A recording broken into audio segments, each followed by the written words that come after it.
All right, so we're starting with finding critical points.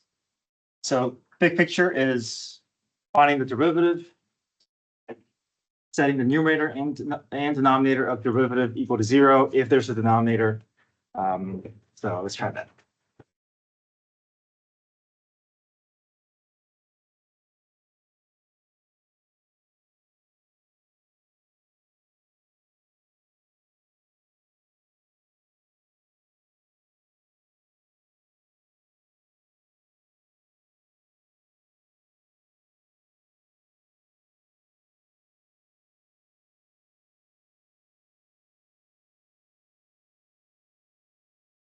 So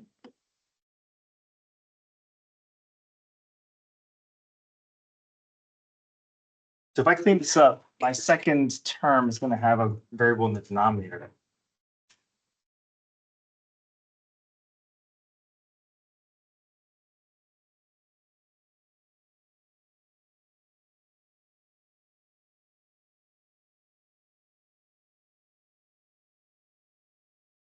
It's a lot easier to pull critical points if we can merge this into one fraction. So our common denominator is going to be 5x to the 2/5. That's going to be something large enough that both of these fractions can multiply into.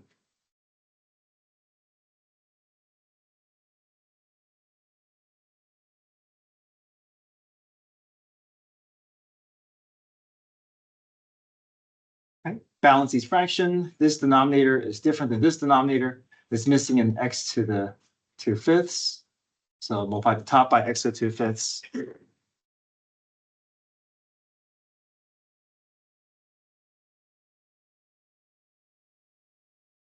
If we multiply x's, we're adding exponents.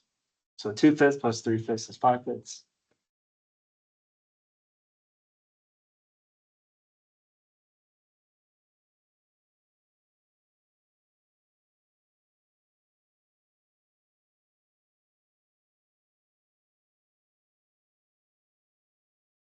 Now that we have one condensed fraction, we can look for our critical points. So both the numerator and denominator have x's variables. So let's set both equal to 0.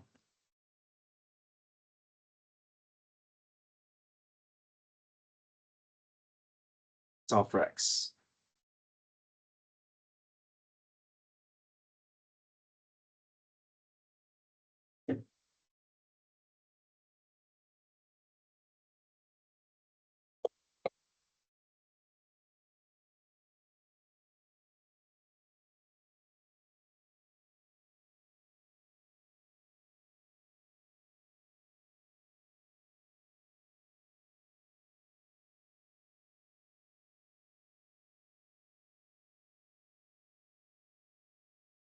Hey, number 2. Find the value of the absolute extrema. State theorem and conditions. So we're trying to find the absolute max on the closed interval. This is extreme value theorem. Extreme value theorem doesn't require to be a smooth curve. So there's only one condition. There's only continuity. When slope is involved, like Rolle's theorem and mean value theorem, then we need to include that second condition of differentiability. But extreme value theorem is just continuity. So we have a polynomial. Polynomial has no issues.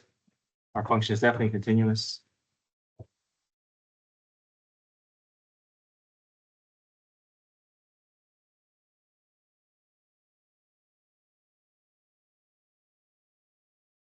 Okay, next up, we have to find our candidates. Well, we already have 2 candidates. We know that we're always going to be testing endpoints, but we want to look for additional candidates, and they're going to come from the derivative. And we'll set f prime equal to 0. If there's a denominator of f prime, we will set both the numerator and denominator equal to 0. But we know a polynomial won't have any denominator variables, so it'll just be numerator.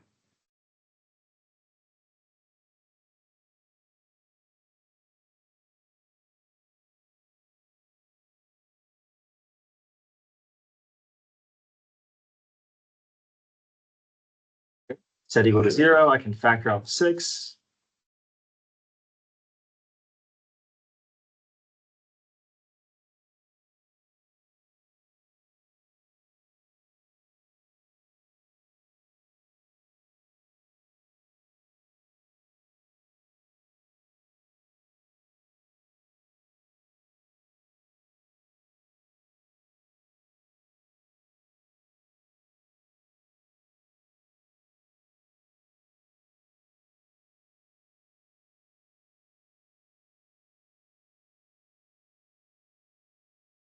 Okay? Multiplies to be -2, adds up to be -1, so -2 and 1.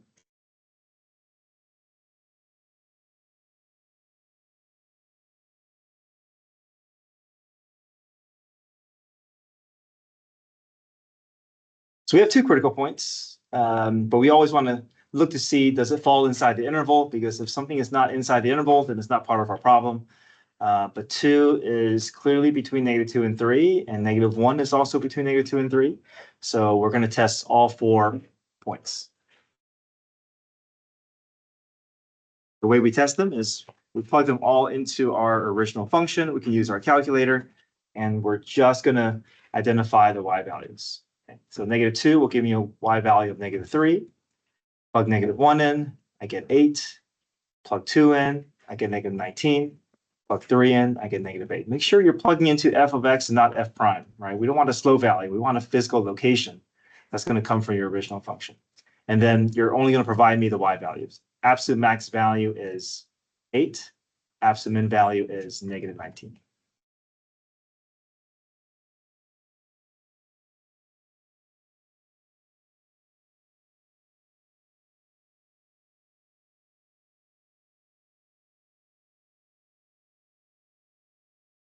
If you're just joining us, we're on page 9 of our quiz review packet.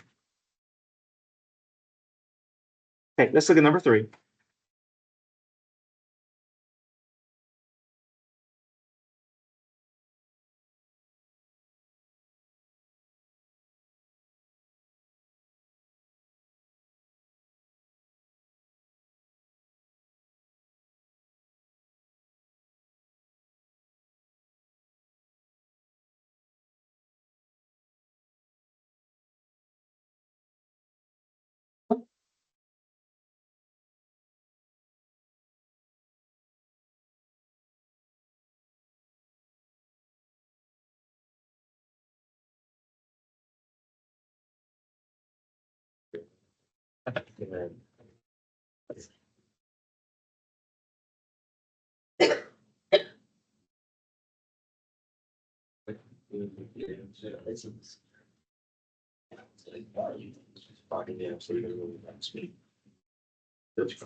Right, so we have a rational function here. F of x equals x squared minus 2x minus 3 all over x plus 2 between -1 and 3. Does Rolle's theorem apply? Now, Rolle's theorem and mean value theorem, they share the same formula, basically.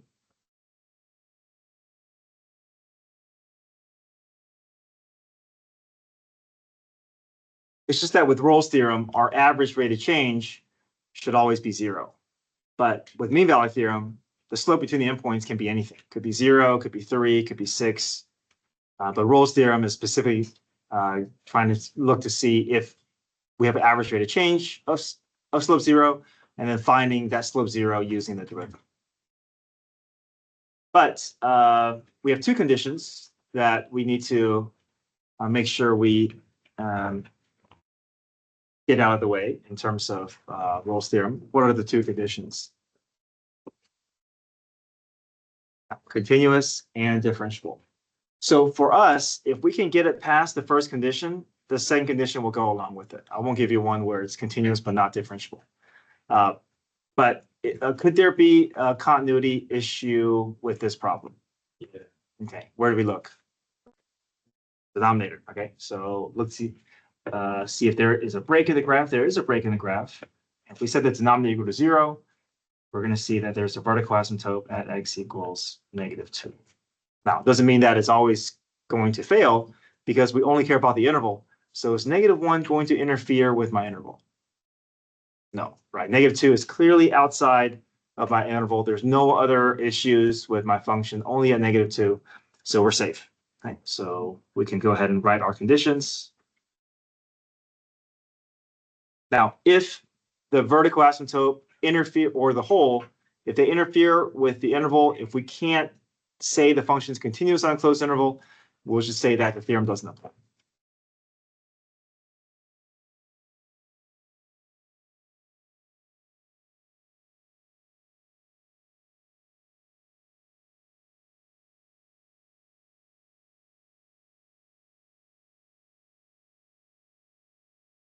Continuity is with brackets. Differentiable is with parentheses. Okay. All right, so now we can move into our theorem. Let's do our average rate of change first. To do that, we have to gather our order pairs so we can find the slope. So no calculus here yet. We're just finding order pairs and slope.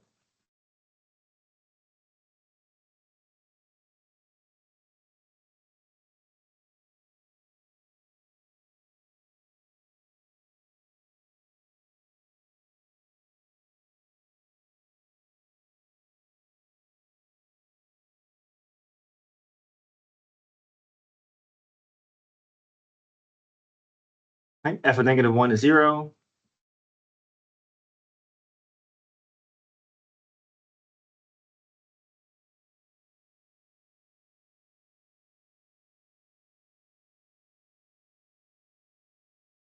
F of 3 is 0.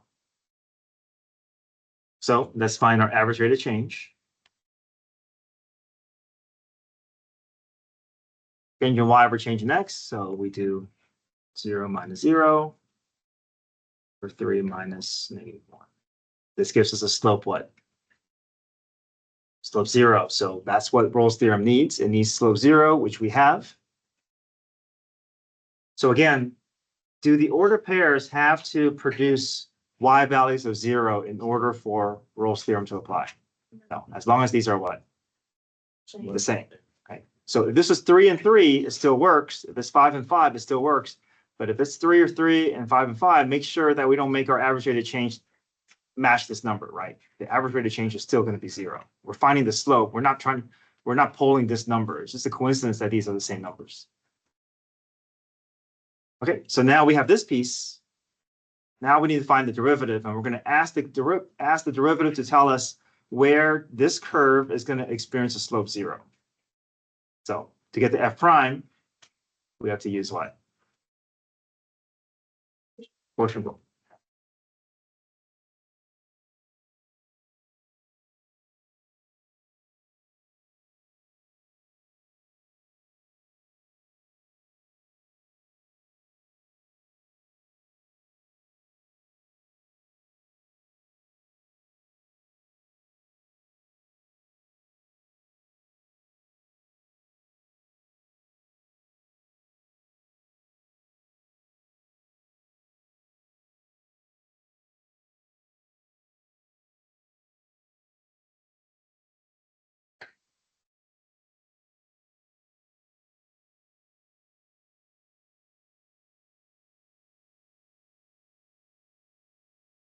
Whenever you do quotient rule, keep in mind your denominator is not going to you're not going to make any changes to it. It's largely going to remain intact.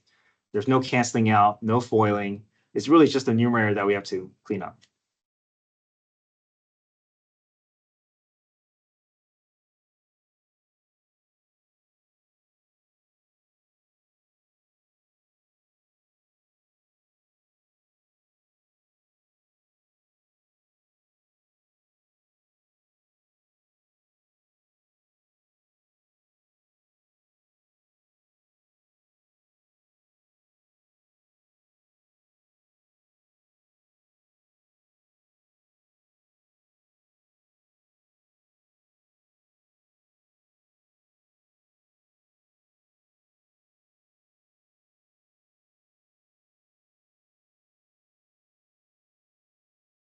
Here's our derivative.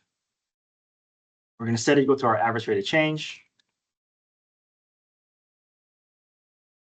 But essentially, we are replacing our slope variable with 0 and looking for x. So this is going to go in for that.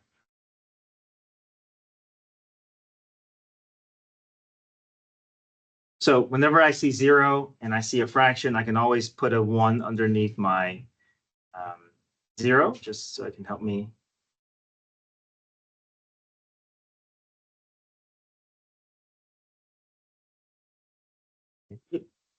If we cross multiply, that will allow us to basically it's the numerator equal to 0, but if we cross multiply, it works as well. So this piece equal to that piece. Anything times 1 is itself. Anything times 0 is going to be 0. Any questions up to this point? So now we're just supposed to solve for x and look to see if the x values live where. Or c values has to be where. Yeah, between the interval, right? Now, this one is messy because you got to go through quadratic formula, which I won't give you. Okay, I'll give you, if I give you one where factoring or where there's multiple solutions, then it'll be factorable. Okay. So either way, let's say it factors out to be x equals 2 and x equals 4, right? Then what solution will we keep? Just 2, okay. Sorry, I don't have an example where everything is nicely factorable, but at least the process is still valid. Any questions with this process here?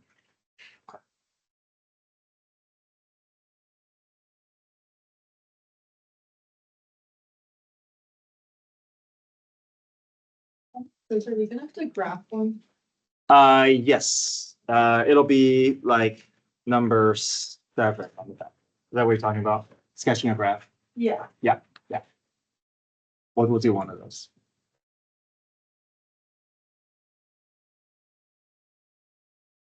Number 4, I know we probably did it in class already, but let me walk through mean value theorem as well.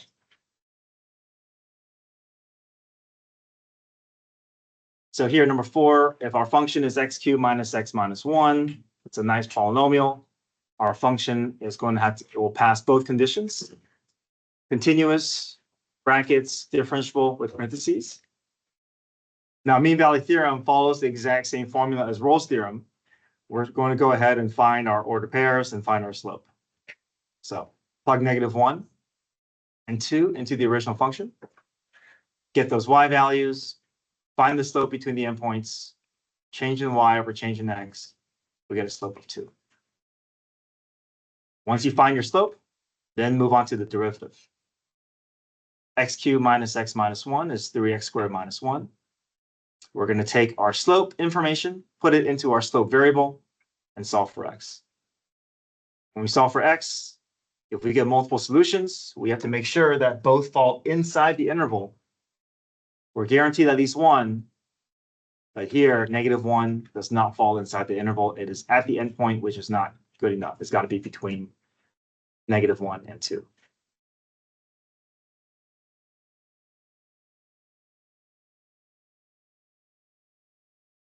Any questions with mean value theorem and Rolle's theorem?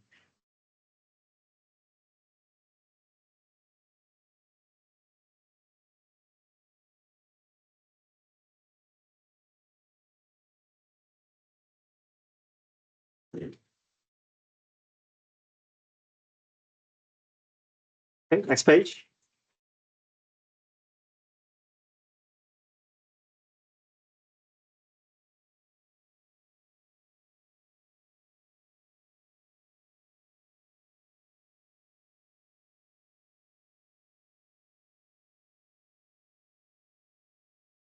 All right, here's our polynomial function here.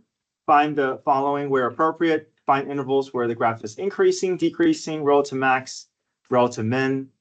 Justify your answer. When I mean justify your answer, that means write your because statements. And there's because statements for every one of these properties, not just increase, decrease. Relative max, relative min also has because statements associated with it.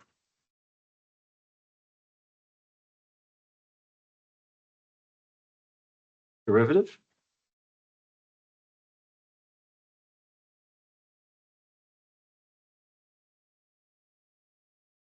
Factor out of 6.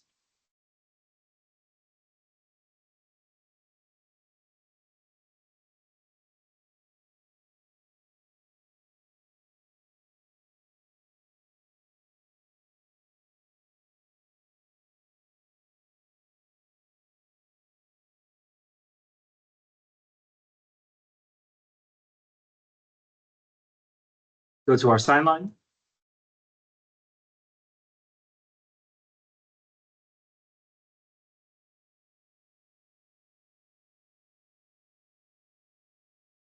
Test values in each subinterval with your f prime.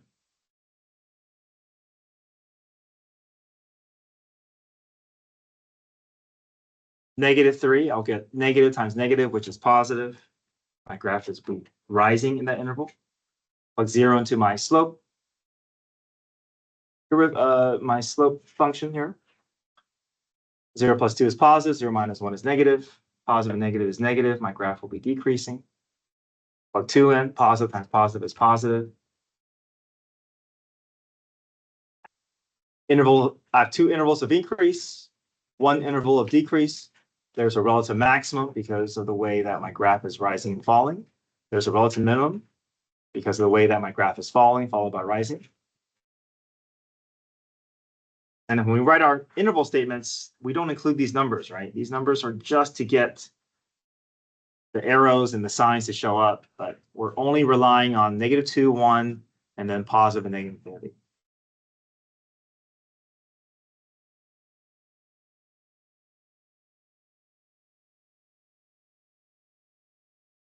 How did I find 20 and the -7 here?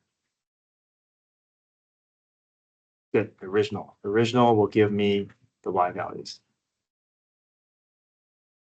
Students tend to be pretty good about writing because statements for increase, decrease, but for some reason, students leave these out. So just be aware of that. Relative max, relative min also has because statements, not just increase, decrease.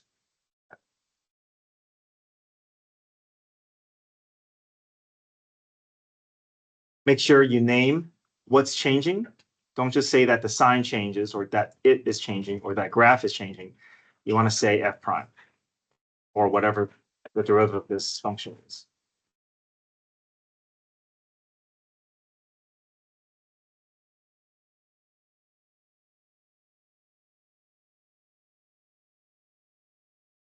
Okay, number 5.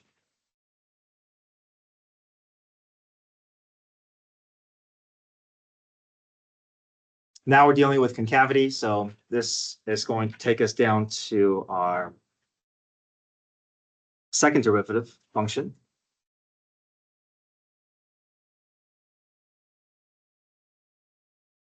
F prime first, though.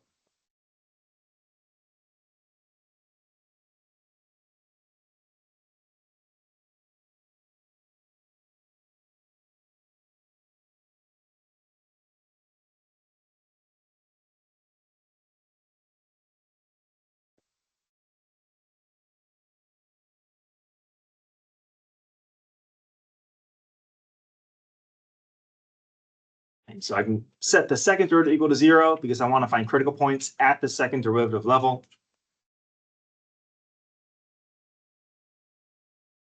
Solve for x, 0, 3. F double prime sign line.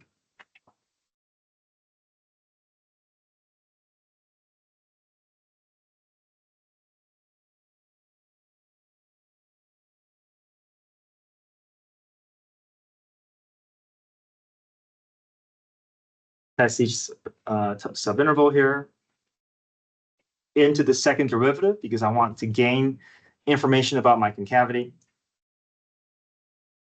-1 in for x, positive times negative is negative. So second derivative negative means concave down. +1, positive times negative is negative. Concave down. +4, positive times positive is positive. Concave up. And we have 2 critical points here, but how many points of inflections do we have? Only 1. Why? Or which one? Which one is our point of inflection? 3. Because why? Change in signs. So I want to make sure that we understand that that's the reason why we can't just say point of inflection because f double prime is equal to 0.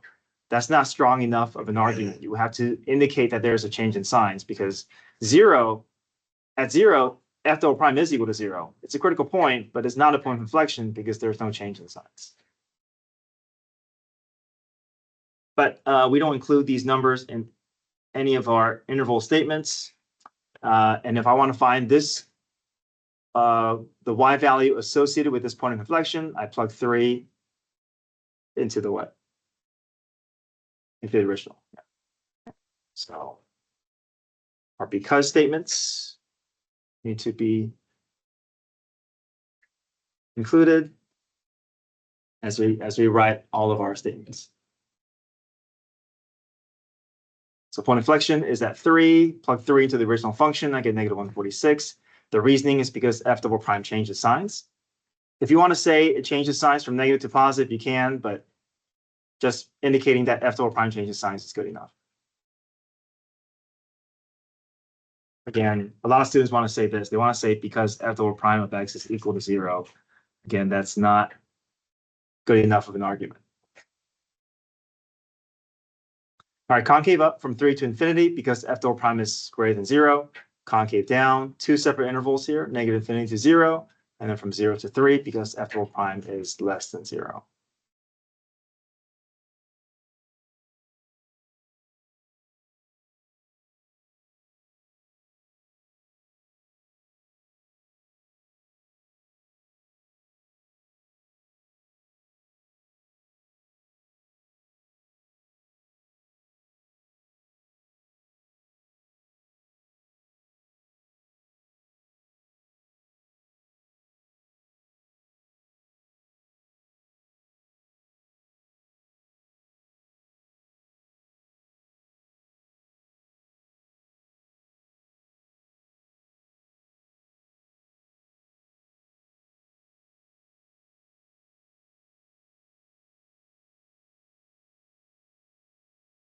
Okay, any questions? Before we do the graph problem, I want to go back to the previous one that we just did with relative min and relative max. And I want us to do this using second derivative test. Okay. So we already know what we're going to achieve here. There's relative max at -2, relative min at 1, but can we prove this using second derivative test? So let's revisit number 4 or the previous problem.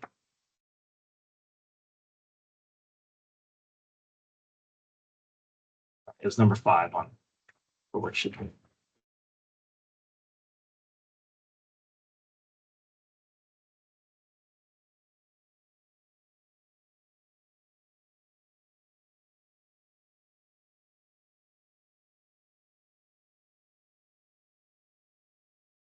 Again, second derivative test is not the same thing as test for concavity. It finds the same information as the first derivative test. It finds relative max, relative min. Okay, so find f prime.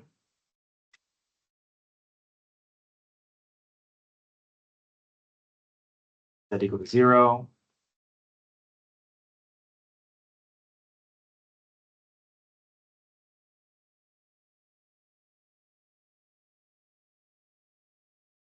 Right. Same thing, right? Same thing as first derivative test. Nothing has, we start off the process the same way. We are dealing with the same candidates. Now, this is where things change. Rather than going through our sign line, we're now going to plug these into the second derivative function. Use that information to determine if these points are relative max or relative min. No sign line. So let's find f double prime. Power rule, 12x plus 6. Do we set this equal to 0? No. If we do that, that's something else, right? That's test for concavity. Then you're looking for critical points for f double prime. That's not second derivative test. We're going to be, our goal is to figure out what's happening at these points. So these values gets plugged into f double prime. Okay.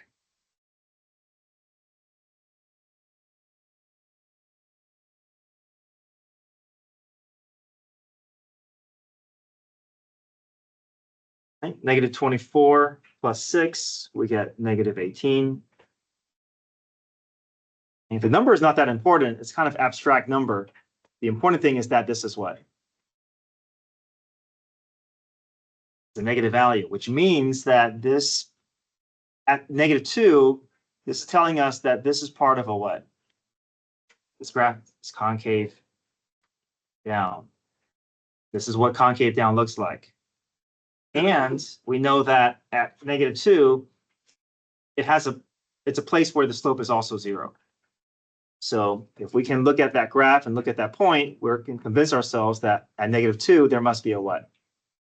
Relative max. So relative max at x equals -2. We never want to use this number. This number, some students want to say, oh, relative max is -2, comma, -18. That's a concavity value. If you want to find the y value, you have to plug back into the original function. But we're getting the same result, right? Relative max at -2, relative max at -2 using the sine line. We're using a different reasoning to get to our same conclusion. All right, let's test 1. F double prime of 1 is equal to 12 times 1 plus 6, which is 18. The number is not important. It's the fact that it's positive. Positive second derivative means concave up. Concave up looks like this. And we know that at 1, there's a slope 0. So we must be staring at a relative minimum at x equals 1. Don't involve these numbers. These numbers are not going to be used for ordered pairs or anything like that. It is just, we only care about with the sign.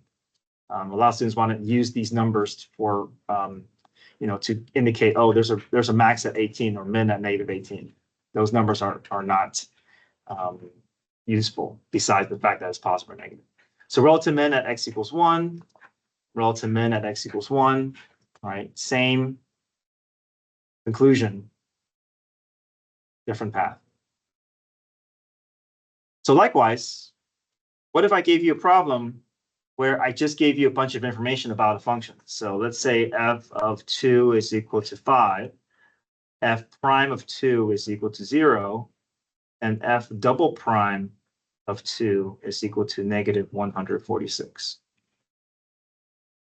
What can we say, what can we conclude about what's happening here in terms of a relative max, relative min? Yep, there's an order pair. Now, these are all talking about the same point, right? It's just different information about the same point. Order pair 2, 5. You don't have to draw it. I just wanted to show you. There's a slope 0 at x equals 2. So it could be a peak, it could be a valley, it could be neither. But we know the slope 0. And this is what's allowing us to make the final conclusion here. -146, the number is not important. It's less than 0. Less than 0 means concave down. Concave down looks like this. Paired with the fact that it's slope 0, it must be talking about this point, which must be a relative max.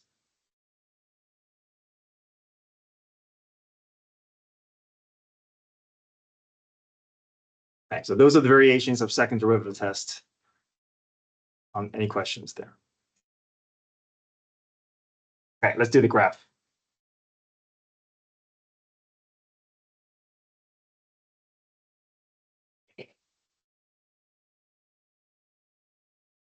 Bunch of order pairs with the first statement. We can come back to that when we're ready to plot our graph. Second statement deals with my f prime sine line. Let me populate my sine line. Okay. F prime of x is less than 0. What does that mean? Decreasing, right? Slope is 0. Oh, sorry, slope is negative. My bad. Slope is negative to the left of -1 and to the right of 2. If they give you x values, you can place them onto your f prime sine line. Those are critical points. So negative slope to the left of -1, and also negative slope to the right of 2. F prime of -1 is equal to 0. F prime of 2 is equal to 0. What does this tell us? At these points, what's happening? Slope 0, right? We don't know whether it's a relative max, relative min, or neither. But at the very least, we know it's slope 0s. Okay. So that's all they're telling us. F prime of x is greater than 0, or x between -1 and 2. This is telling us what? Slope is, yeah, increasing slope, positive slope.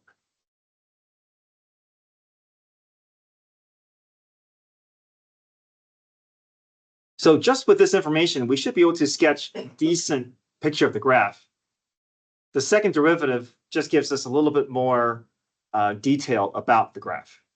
But the graph is largely going to look similar, even without the f prime. Sorry, f double prime. All right, f double prime of x is less than 0, for x is less than -4, and for where x is greater than 0. So what does this tell us here?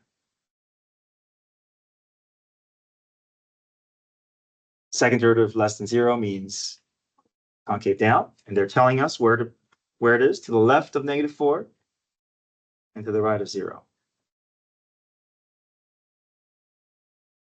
F double prime of x is greater than 0. That means concave up. Yep. Okay. Let's plot all these order pairs here.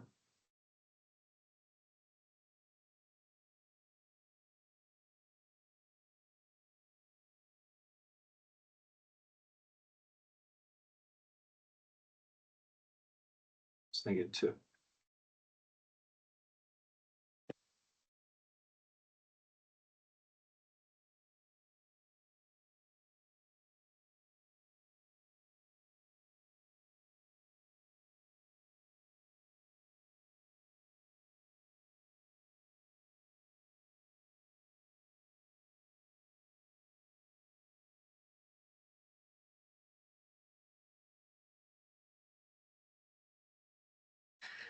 I don't want to do too many things at once here. I just want to get my basic path down.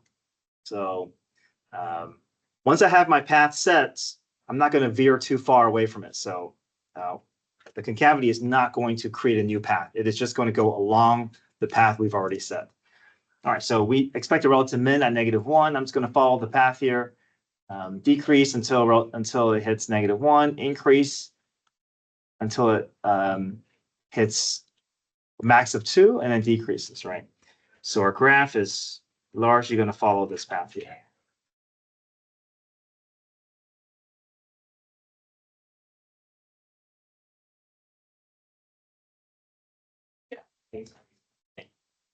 Again, your concavity information is not going to create a new path. It's just going along this path. So there's a point of inflection at -4. You can highlight that point. There's point of inflection at 0. Highlight that point. So I want my graph to be concave down up until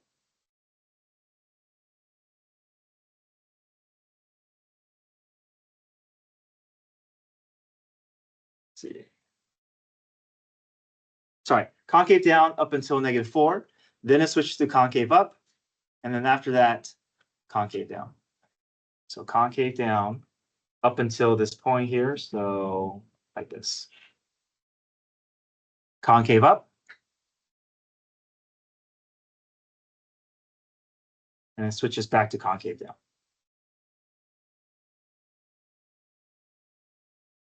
Any questions here? Now here's where students have a little bit of trouble.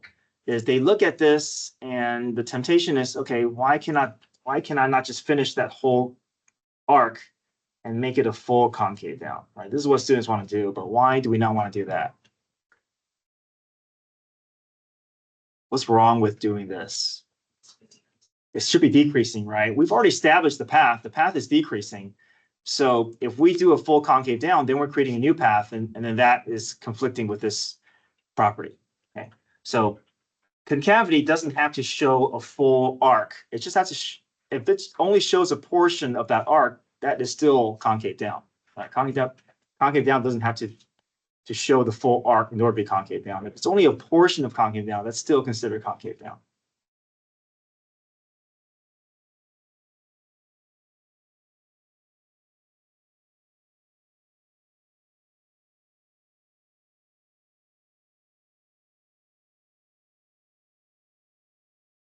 Let's see.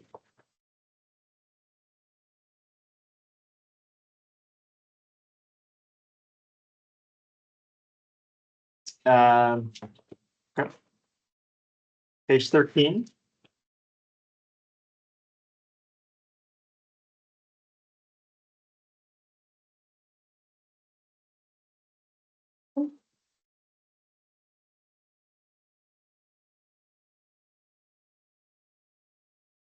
Why don't we try a mean valley theorem? This is number 2 here.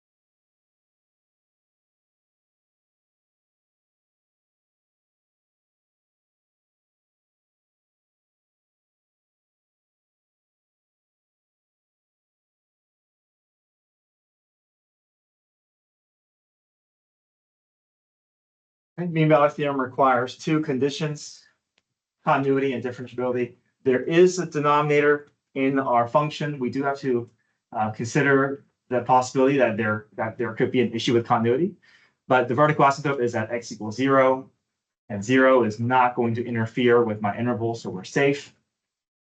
Continuous with brackets, differentiable with parentheses. Okay, next step. We're going to go through our mean valley theorem formula, right? So let's start off with order pair. Plug 1/2 and 2 into your original function.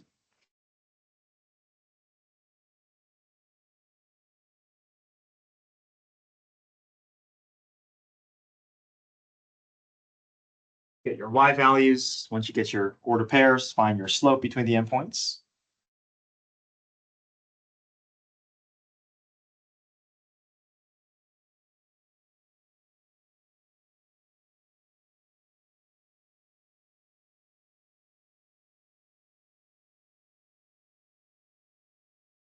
Okay, changing y over changing x.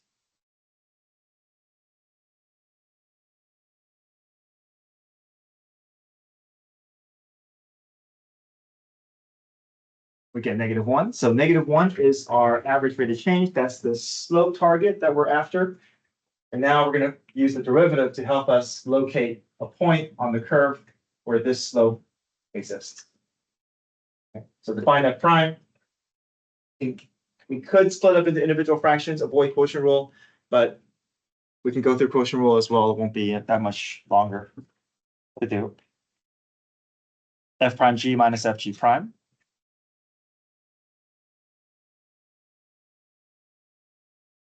All over g squared.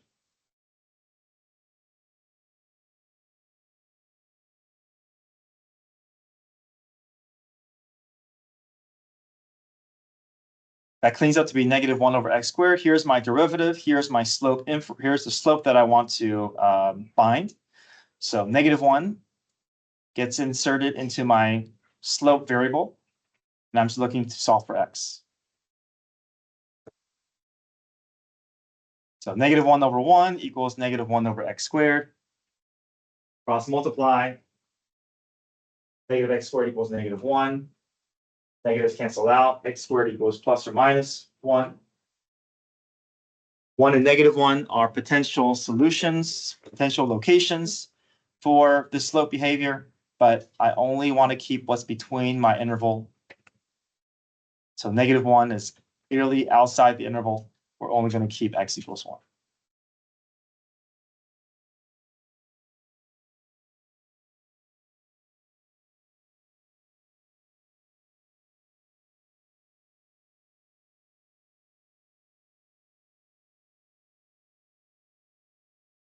Number 2, this will be, let's try number 1. Number 1 will be the last one that we do here. So number 1 is Rolle's theorem.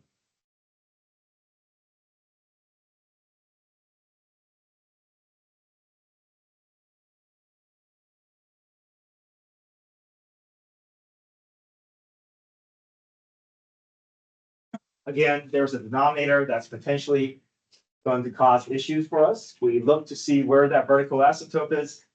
That vertical asymptote is at -2. -2 is not going to interfere with my interval. So we're safe. Continuous with brackets, differentiable with parentheses.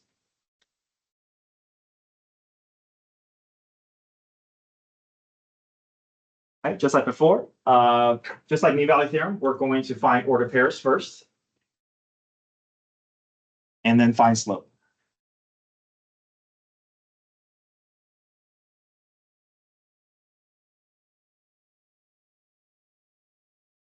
They both produce a y value of 0. 0 is not important. It's the fact that they're the same y value, which is going to allow for my slope to be 0. Change the y, we're changing x. So Rolle's theorem is going to apply because my average rate of change is 0. I know that I can safely say we can find a slope 0 somewhere along the curve. So now I move into f prime to get to f prime. Ocean roll.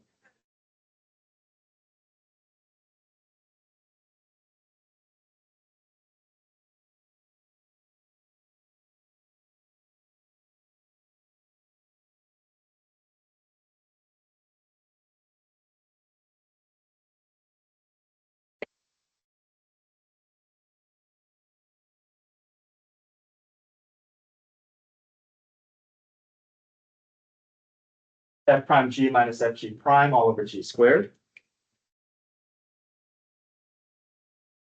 Clean up my derivative.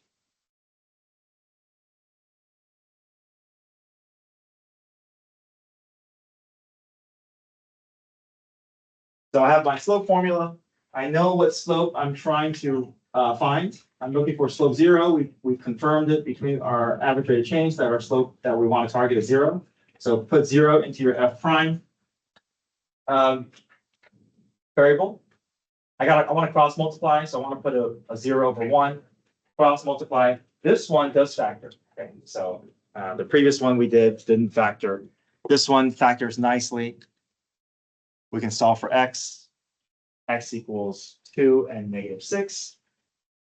We have two locations where there's a slope 0, but we only care about the place of slope 0 that's inside our interval. It's only at c equals 2. -6 is outside of it.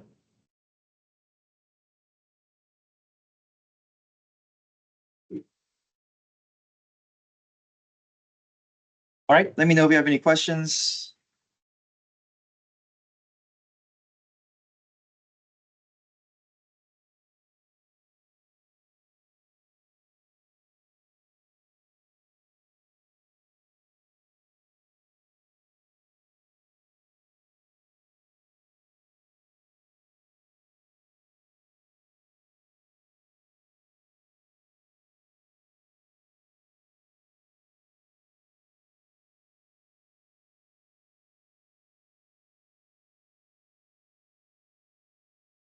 All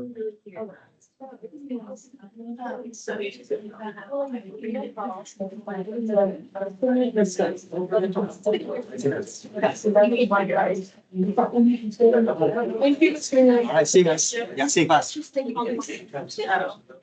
I'm kidding. I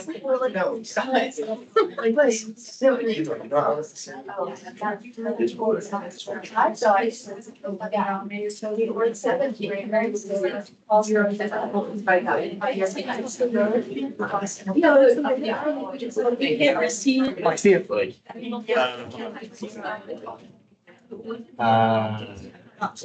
Okay. Oh, you mean if the rate of change is not 0, then Rolle's theorem will not apply. But mean value theorem can still apply. Yeah. Wait, like, right, so when we looked at the thinking flashbacks, so setting from 0 to 0. What? Yeah. Why?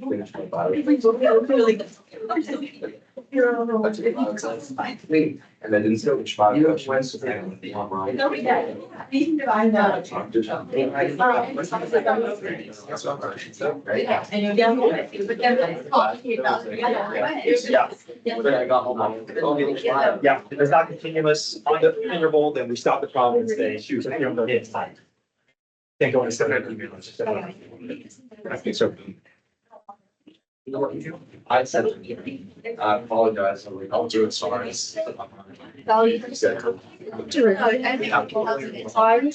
What? Why would I email my mom, dude?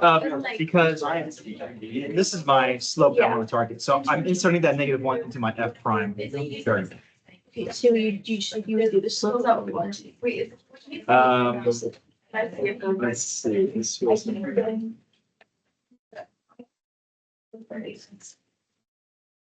Yeah. When I just read in too much, I call. So this piece is -1, right? And this is my -1. So I'm just really just setting them equal. Just make sure that I see some students, they want to insert -1 in for the X, but that's a misinterpretation. This is flow value, but they got to insert into this variable and solve for X. Okay. So for I.